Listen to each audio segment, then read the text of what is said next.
বিসমিল্লাহির রহমানির রহিম। আসসালামু আলাইকুম।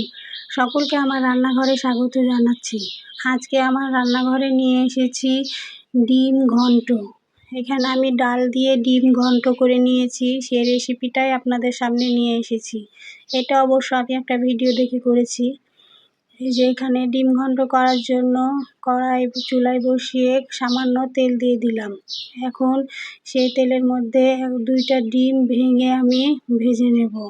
ডিমগুলোকে এমনভাবে ভাজবো যেন বেশি পুড়ে না যায় আর একটু সাদা সাদাই থাকে। আমি এরকমভাবে ডিমগুলো ভেজে নেব। এই যে 2টা ডিম দেওয়ার পর উপর থেকে সামান্য লবণ ছড়িয়ে দিলাম, দিয়ে এখন ছেঁচকি দিয়ে ডিমগুলো আমি সুন্দর করে একবার উল্টিয়ে দেব, দিয়ে তখন সুন্দর করে ঝুড়ো ঝুড়া করে ভেজে নেব। এই যে আমার ডিমগুলো সুন্দর করে উল্টে ঝুড়ো ঝুড়ো করে ভেজে নিয়েছি, কিন্তু দেখুন আমার ডিম কিন্তু একটুও পুড়েনি, সুন্দর সাদা সাদা হয়ে আছে। কড়াই থেকে ডিমগুলো উঠিয়ে নিয়ে এখন সেই কড়াইয়ের মধ্যে আবার সামান্য তেল দিয়ে দিলাম। তেল দিয়ে এখন আমি ফোড়নে কালো জিরে দিয়ে দিলাম, দিয়ে এর মধ্যে প্রথমে আমি কয়েক কোয়া রসুন কুচি দিয়ে দিলাম। রসুন কুচিগুলো আমি একটু ভেজে নিচ্ছি। এখন এর মধ্যে আমি পেঁয়াজ কুচি দিয়ে দেব।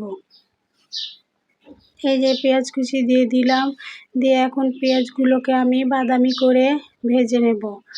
এই যে 2টা তেজপাতা দিয়ে দিলাম, দিয়ে এখন আমার পেঁয়াজ বাদামি ভাজা হয়ে গেছে। আমি এখন আদা রসুন বেটে রেখেছিলাম, এখানে 1 চামচ মতো হবে, সেটা দিয়ে দিলাম। দিয়ে আদা রসুনটা ভেজে নিলাম যতক্ষণ আদা রসুনের কাঁচা গন্ধ না যায়। তারপরে একটু করে পানি দিয়ে আদা রসুন সহ সুন্দর করে মশলা কষিয়ে নিচ্ছি।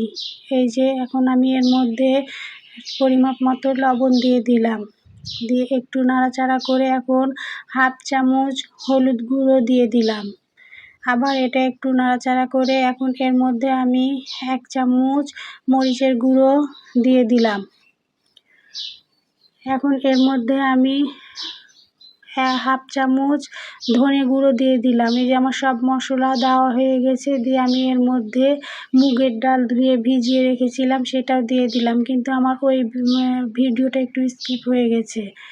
দিয়ে এখন আমার ডালও কষানো হয়ে গেছে। এখন আমি ডাল সিদ্ধর জন্য পরিমাপ মতো পানি দিয়ে দিলাম, পানি দিয়ে ঢাকা দিয়ে দেব।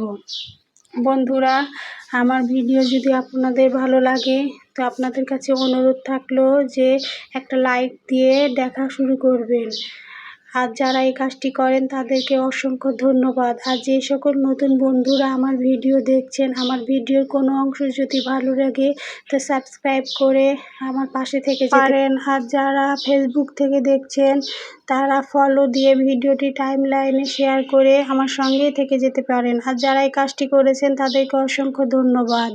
এই যে আমি কয়েকটা গোটা কাঁচামরিচ দিয়ে একটু লবণ দেখে নিলাম, লবণ ঠিকই আছে, আবার ঢাকা দিয়ে দিলাম। কিছুক্ষণ পর ঢাকা দিয়ে উঠিয়ে আমি এখন আবার সুন্দর করে ছেঁচকি দিয়ে নিচ থেকে একটু নাড়াচাড়া করে দিচ্ছি যেন নিচে ধরে নেওয়া যায়। এখন আমি ডাল সিদ্ধ হয়েছে কি না আমি সেটা দেখে নিলাম।